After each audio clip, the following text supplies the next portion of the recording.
you're at 98%. And what is that 2% that just needs to be tweaked and adjusted for you to like go from, oh, I'm great to like, no, I'm freaking outstanding. And where I really come in with leaders is really helping them understand what is that piece that you're still not fully owning, where it's that piece that's still kind of being shoved in the closet. Let's look at it. Let's clear it out. And let's get you actually in full ownership of who you really are.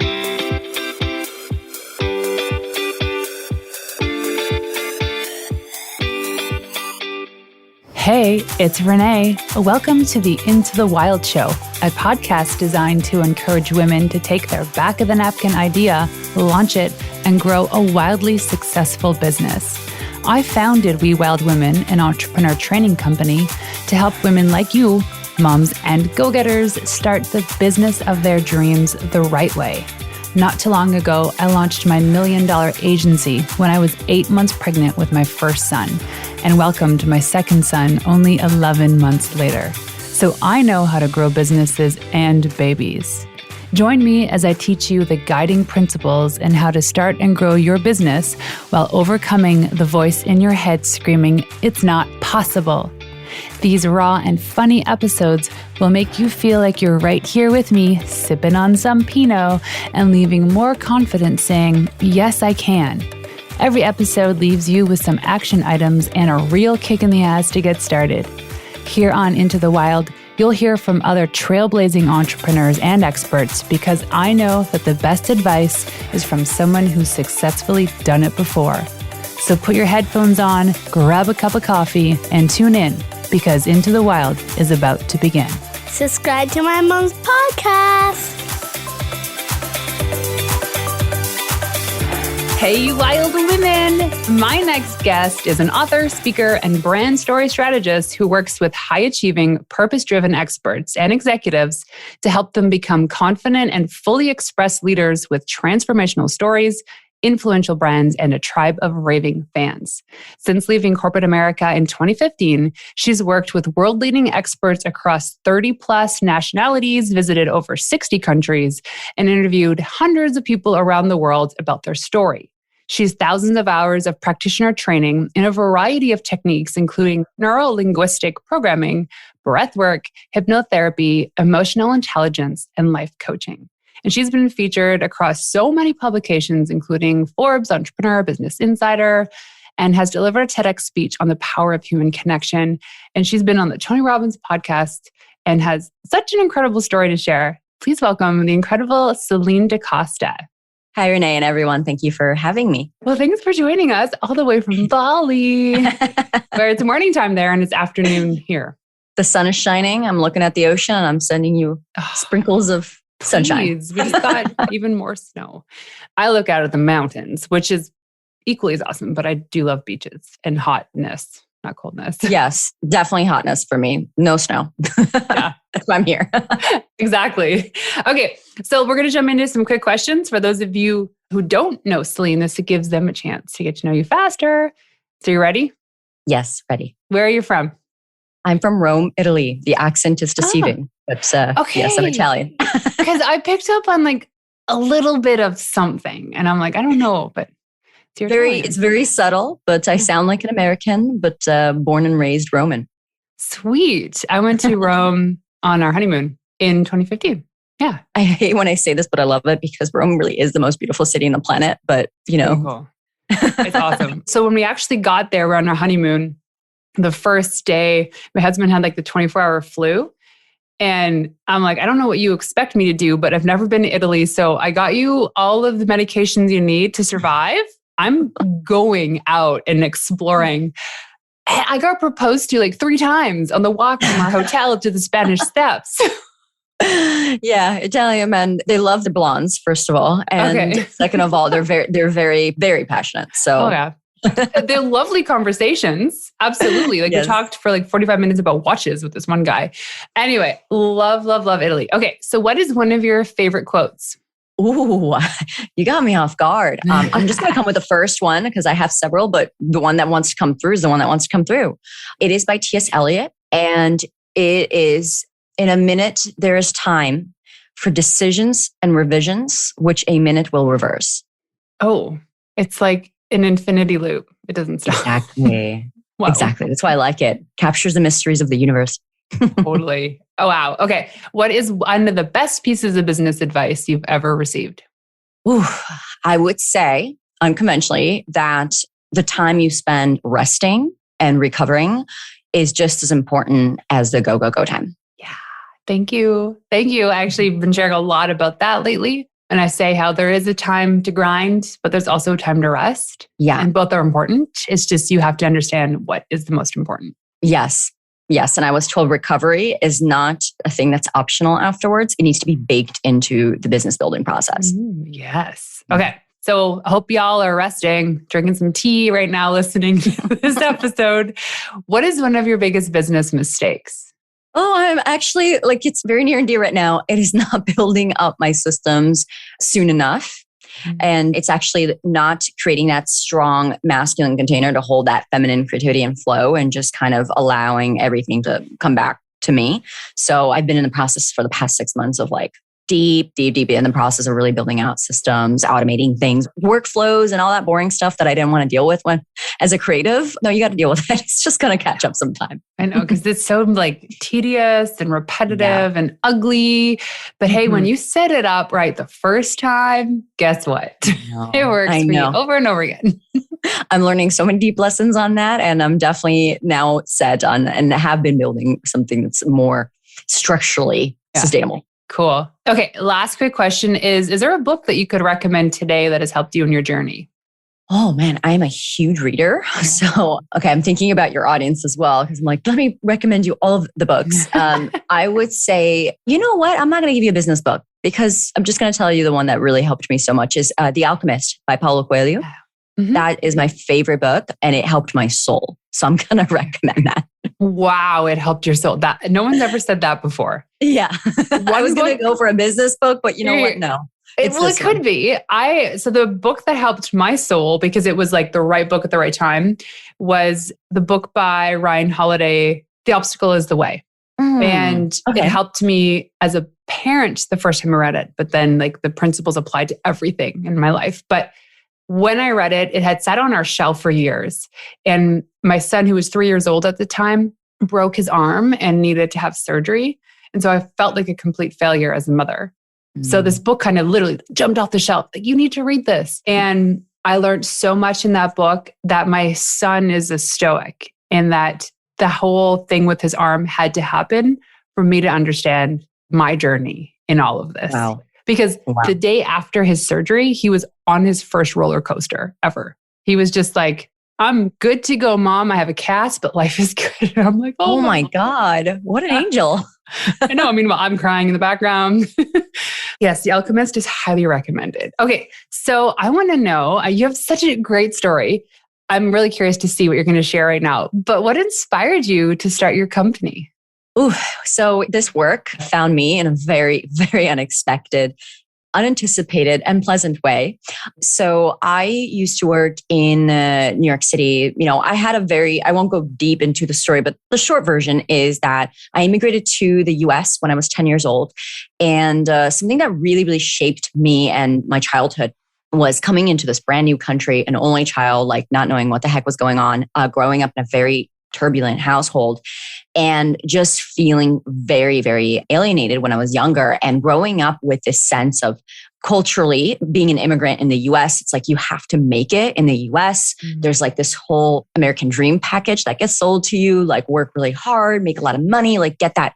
I immigrated to the suburbs, watching my peers live in these beautiful big fence houses, being okay, well, that's clearly what I need to be doing in order for me to be quote unquote successful and quote unquote happy in my life. And so I really got on that train all in. Okay, I'm going to bust my ass, work up the ladder, and ended up going to an amazing university, which set me up perfectly to get into a prestigious job in corporate America in New York City.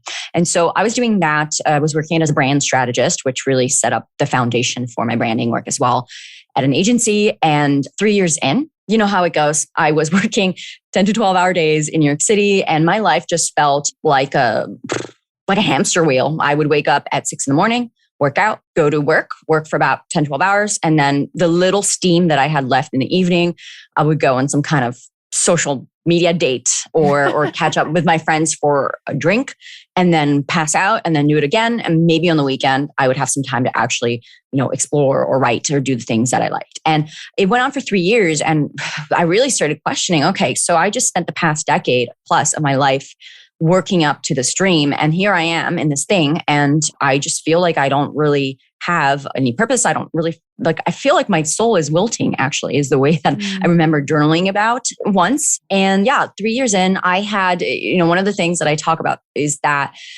I didn't want to change. And so the universe intervened. I was like, let's make this happen a little faster for you. There was a little bit of a pressure cooker. And so I went on this really powerful trip to volunteer trip working in an orphanage in Cambodia. While I was there, my grandfather, who I was close to, passed away and I wasn't able to see him because I was on this trip, literally working with very, very underprivileged children. And I came back to New York and I was already a bit shaken by the experience. And within a couple months' time, number one, I was very burnt out from what am I doing here? I'm not contributing to society in any kind of way. I'm just kind of grinding away, making brands money that aren't really concerned for the well-being of others either.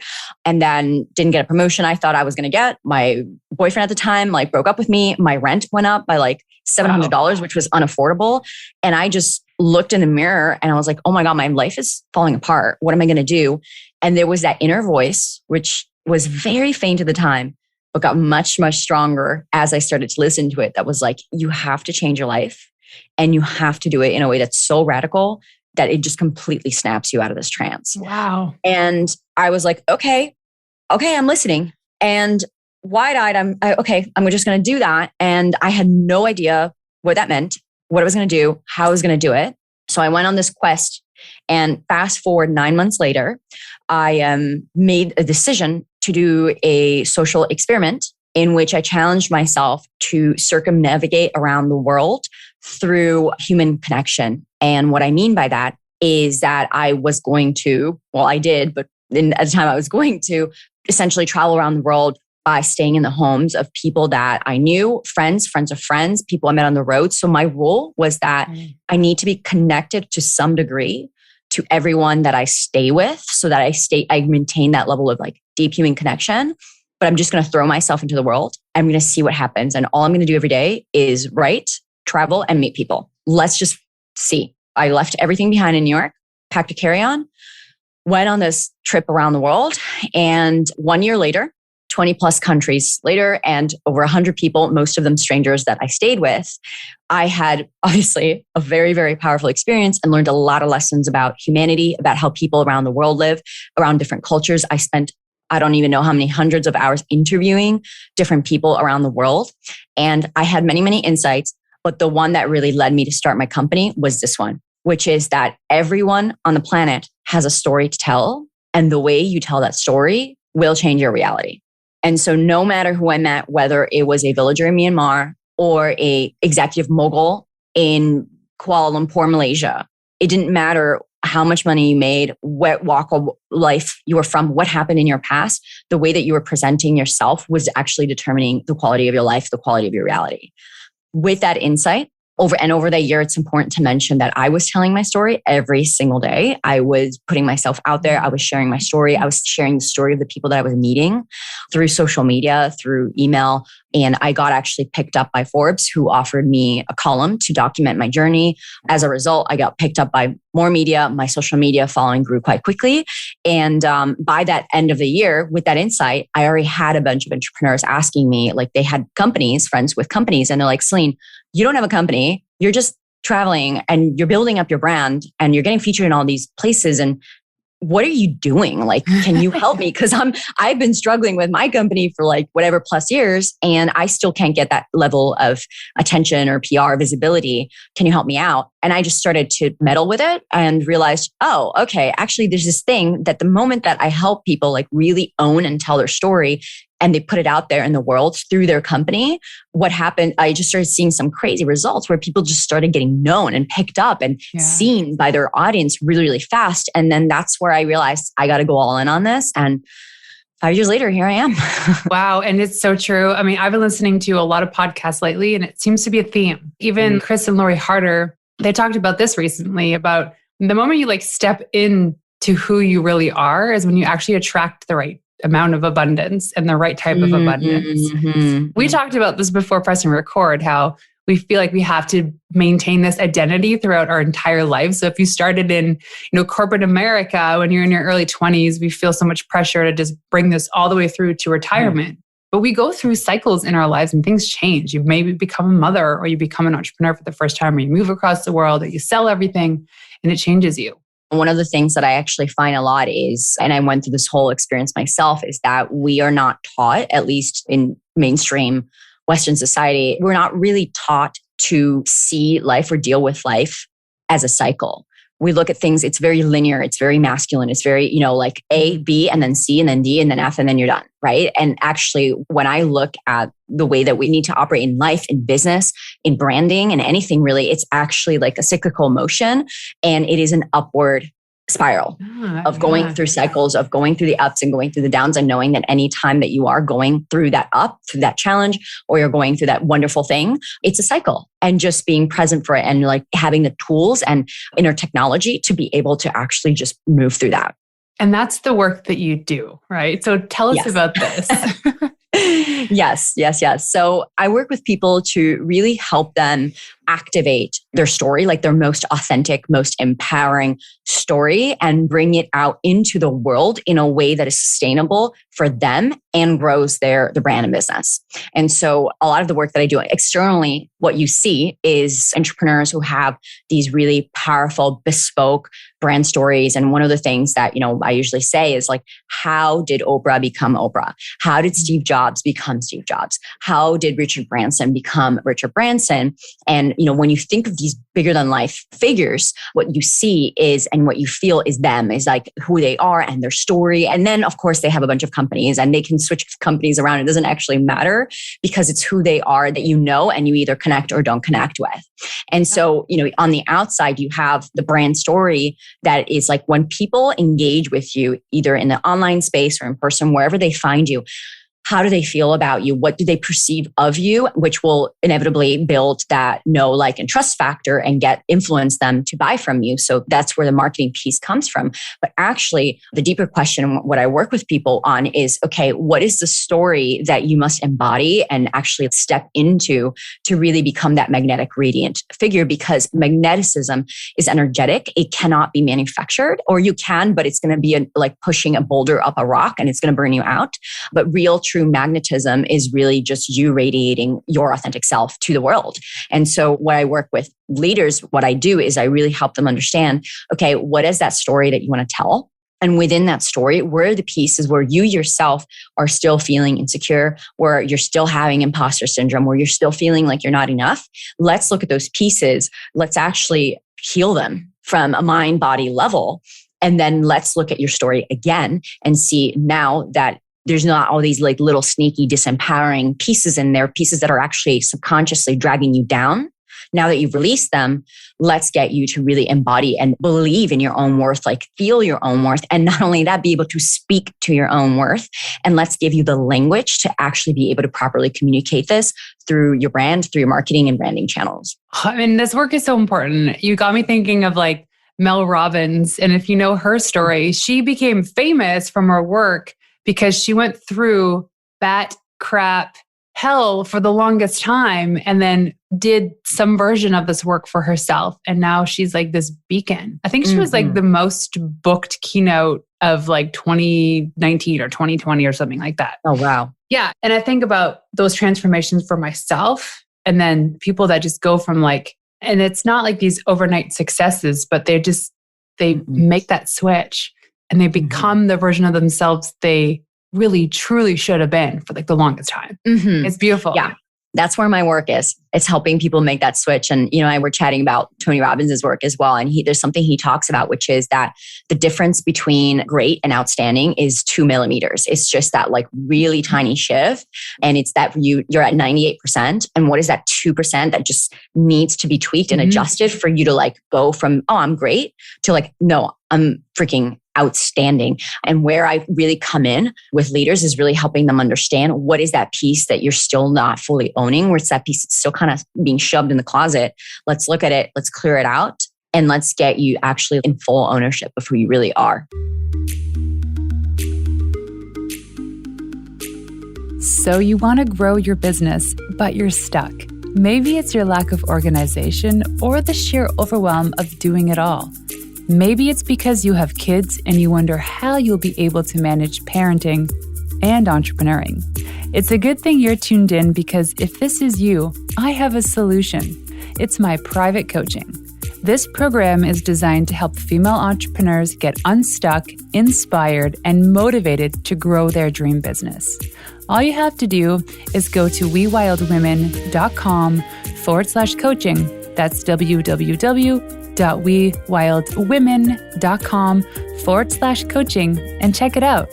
When you click the button, book a free discovery call, you'll be prompted to schedule a really fun chat with me. So I say do it. Best case scenario is we will make a plan to crush your business goals this year. And I'd love to hang out with you. So go ahead, go to wewildwomen.com/coaching. When I was at that Tony Robbins event I was telling you about, Day with Destiny, 2015, one of the activities we did was you had to pick a group of 3. So these are people like in your section, you don't know these people. And part of it is you have to task them to do something a little bit crazy. I was in this group that had one of the top YouTube persons at the time and the Surgeon General of the United States. Oh, wow. Right? And I'm like, okay, guys, I need you to dance around like a monkey. And they just started dancing like a monkey. And part of this too was understanding that even though these people from a world-class level are the best at what they do, they still had all of the same insecurities, all of the same worries as someone like me. This was just so fascinating. And obviously these people are also doing the work, but we all generally have the same fears. We generally have these same insecurities, but we think that the people that are like next chapter above us or next book or like next level don't have them. And it's just the people that do the work that get ahead. So that's even going back to that cycle as well. And you're spot on, because I have worked with people in the 6, 7, 8, 9, and also 10-figure level. Wow. And I noticed that it doesn't matter. It actually doesn't matter how much money you're making or how much fame you have or how successful you are, because you'll be seeing like a 9-figure entrepreneur who on the outside has what you think is, oh my God, like they're so successful. They have everything going for them. And then they're still so struggling to pick up a camera and literally do like an Instagram story because they don't feel like they're worth being heard, but they'll build like a whole empire on the back end. And, you have people that it's the opposite. Like they're talking, they're all over the place, but then they're struggling in the background, but they're telling you that they're doing good. So it's really interesting, because one of the things that I realized, and again, going back to my trip around the world, and that trip, that was 1 year, but I've been studying, I literally think I've been put on this earth to just like study human psychology and understand the subconscious and how people work, that humans are humans. And the way our insecurities are driving fears remain pretty much the same. They just change containers and the problem looks differently depending on where in the world you live or what's going on in your business or like what income bracket you're in. But it's just like new level, new devil. So it's not about overcoming the problem, quote unquote, like, oh, check, this is done. I never have to look at that again. But it's actually about understanding the very nature of how life works and how to actually consistently readapt and reinvent your story, and having the tools to be able to do that from the inside out over and over again, because that's really what makes you resilient. And that's really what makes you be able to handle anything that comes your way. Oh, I love the new level, new devil. That's such a great way of saying it. Because when I coach, it's that philosophy is like, you need to become the next version of yourself in order, like you have a $100,000 a year business, but the person you need to become to run $1 million a year business is different. You need to become that person. So it's like new level, new devil. It's like you have bigger problems, more expensive problems, but you're always going to have problems. Yeah. Never go away. And by the way, the story that you tell yourself about yourself at that level has to be different. It just has to be different for you to get there and make decisions based on that new identity of this is who I am. This is who I'm becoming. What is the story that I'm telling myself about that? And then as a result, like what are the questions I'm asking? What are the decisions that I'm making? Right. Okay. So a lot of the listeners are in their first 1 to 5 years of business. They're really gunning for the $1 million mark. Mm-hmm. What is 1 or 2 tips you can give these women, especially when they're faced with that fear of moving on to that next level? The first thing I can say is you got to name it. And one of the things that I see a lot of people struggling with is you have all these fears and you have these insecurities. And what they actually end up doing is they end up floating around your head. I always see them as this halo of oh, I'm not enough. I'm insecure. I'm this, I'm that. And what we do is we actually create stories around that of oh, well, I can't do that because I'm insecure. And then I can't do that because my story is not interesting enough and blah, blah, blah. And then basically what we do is we capture all of these floating little narratives around us and just start to create these big narratives around why we can't do what we do. And this is actually really, really simple, Renee. But I'm shocked at how many people don't do this, which is to actually sit down and get real. What are these fears that I'm saying? Fear number 1, what is it? Where does it show up? And how is it affecting me? Fear number 2, what is it? How does it show up? How is it affecting me? Fear number 3, and actually naming these fears and looking at them and understanding how they're impacting you and your business right now and getting granular about it. Fear number 1, my story's not interesting enough. Okay, how's this showing up? I'm not showing up on social media. I am not engaging my team in XYZ way. I am not talking about myself or sharing any of myself with my clients. Okay, how is this affecting you? It is affecting me because I am not promoting this course. I'm not doing this. And then you actually look at it in front of you. What actually happens is number 1, your brain goes, oh shoot, oh my goodness. Okay, it's the problem becomes tangible and it becomes real. And the benefit of that is that becomes something that you can solve as opposed to this dark cloud that's just hovering over your head and just intoxicating you. And if you actually put those fears down and literally be what am I going to do about this? Am I going to hire a coach? Am I going to make this part of my journaling practice every single morning? And how am I going to chip at this every single day and actually address the fear face on instead of allowing it to be this thing that just consistently taunts me and dictates all my decisions? And what you'll notice is that the next morning you wake up and you're oh, should I promote my upcoming course on social media, even though I don't feel like it? And then you see fear number 2, I don't want to be seen. Here's how it's affecting my bottom line. You're oh, this is the moment where I am letting the fear overtake my ability to take action. So isn't there a thing in psychology called exposure theory? Exposure therapy. The exposure therapy. So I'm obsessed with the show now, Chicago Med. Okay. And it was just something I randomly turned on when I was sick in bed with COVID. But there's these past couple episodes was where there's a really young psychologist that went through some traumatic things at work and then had to take time off. Mm-hmm. And so her boss, so to speak, said, you should do exposure therapy. And she went way off the deep end on this. But I was oh, there's part of this, as long as it's safe, to actually do. And one of the things I get with my coaching clients is they're I don't want to do these videos. I don't want to show up in video. I don't want to speak. I don't want to do these master classes or summits. How do you get over it? And I go, well, you just say yes. You just do it. The more you do it, the better you get at it, the easier it becomes and you know the expectation. So it's exposure therapy. You just got to do it. Mm-hmm. Yeah. Right? And exposing yourself and really looking at the fear heads on. And one of the things that I learned first throughout that trip around the world, where it was freaking the scariest time of my life. I was literally walking up into the homes of complete strangers and sleeping in their homes. And then after that, it showed up in business in many different faces, is that the more you run away from your fear, the more it will persevere. But it's actually developing that muscle, that courage muscle of, I am going to look at this heads on. I am going to say yes to that event. I'm going to say yes to that opportunity. And I am actually just going to learn how to deal with that discomfort in my body. And actually, that is another thing that we're not taught in mainstream education. And we are not actually taught how to decondition ourselves. And we're not taught how to regulate our nervous system and how to actually literally sit and process the discomfort and the pain of our own emotions.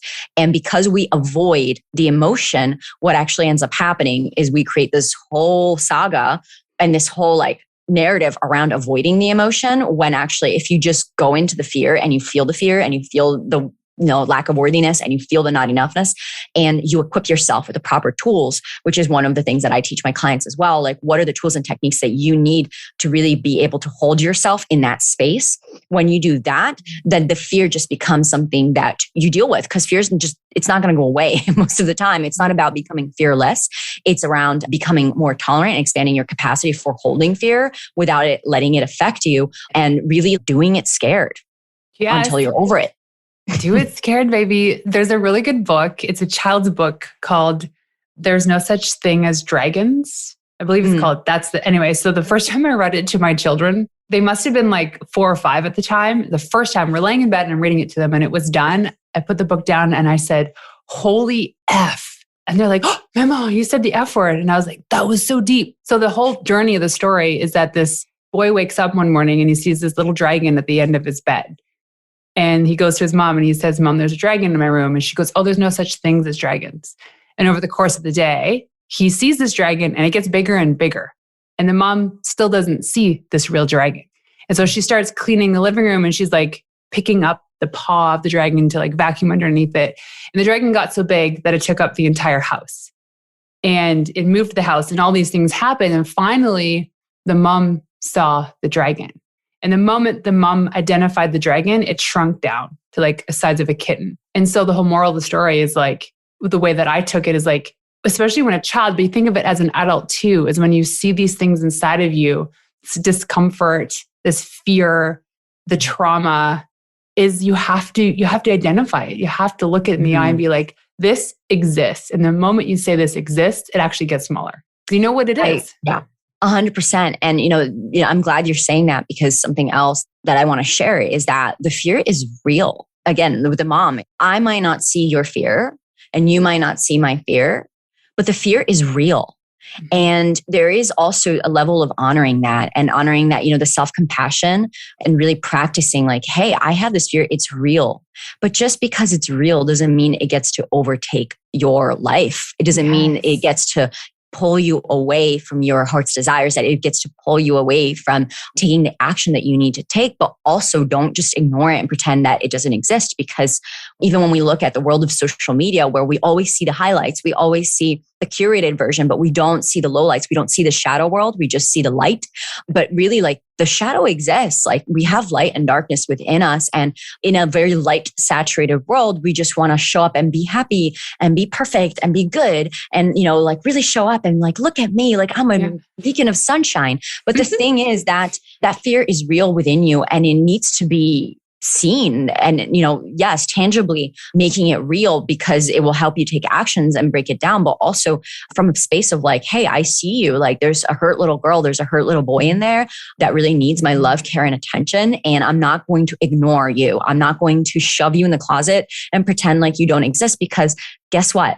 Those voices just get louder and louder. Those fears just get louder, and they find ways to subconsciously sabotage you in your day-to-day. And then you're like, oh, why am I doing this to myself? And it's like, well, because you're shoving that little dragon in the closet and you're pretending like it doesn't exist. And it's just going to get bigger and bigger until you actually choose to see it, in which case there's a lot of stress that happened in between, because at one point you got to do it, but you might as well save yourself some energy by just recognizing it right away. Yeah. And then you develop these coping mechanisms that can be very unhealthy. Exactly. And then you have to just deconstruct everything even more. So my trauma from college days was like, we talked about your story, how you went through a lot of stuff that happened when you were living in New York. It's like all these bad things happened at once, which was like the straw that broke the camel's back, which caused you to evolve. I had that moment. And what I noticed is, in that moment, it was like a 3 p.m. on like a Tuesday afternoon, when it's like it all came crumbling down. And when I started drinking. And then it was like every single day after that at 3 p.m., regardless of what I was doing, it's like someone reminded me of that trauma. And it's like I had this insatiable desire to want to go and drink like hard liquor. And I just finished 75 Hard a few months ago. And I noticed that same thought pattern showing up. It got to the point where, if you know anything about 75 Hard, one of the things you have to do is 2 45-minute workouts. And I go, ooh, in order to get past this literally 1 hour hump in the day, I'll put one of my workouts right then. And so now I had a different coping mechanism, which was a lot healthier. Mm-hmm. But then I was like, ooh, and I got to face this fear. I got to face this fear and understanding, why is this a thing? It wasn't easy. It was so uncomfortable. And like even admitting to that, even on a podcast episode too, is like me coming off the other side of this. It's tough, but we do have to face our fears or else they do get bigger. Yeah. Thank you for sharing. And, something else that you're saying that is extremely valuable is the importance of not just being aware of them and facing them, but also the action piece, which is just as important of like, okay, what happens when you become, because, fears are emotion. And when we look at even like consumer psychology, 95% of our purchasing decisions are made in the subconscious. They're made emotionally and then they're justified by logic. And this applies to not just purchasing decisions, but the decisions that we make throughout the day of how we want to like buy our time, like how do we want to invest in our actions. And one of the things that's really important that you're saying is that you consciously took an hour that you knew was naturally emerging, like your body was creating these emotions, these really strong emotions, and you've created a system to say, okay, I'm going to put a workout at that time so that I can actually swap out one habit with another. And actually the book, The Power of Habit, talks really in detail about this. I love that book. It's really, really powerful in the way that it explains like the thought loops and the ways that we just get subconsciously wired to be like, oh, I feel uncomfortable.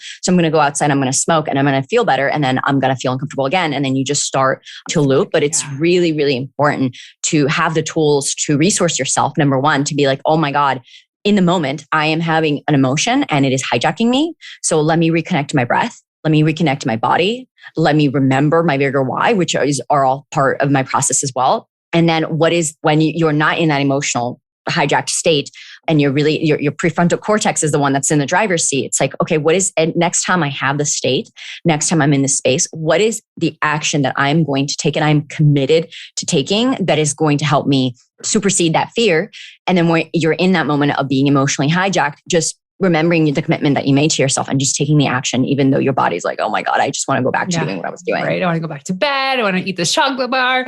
There's nothing wrong with eating chocolate bars in bed. It's just, you can't do that every day.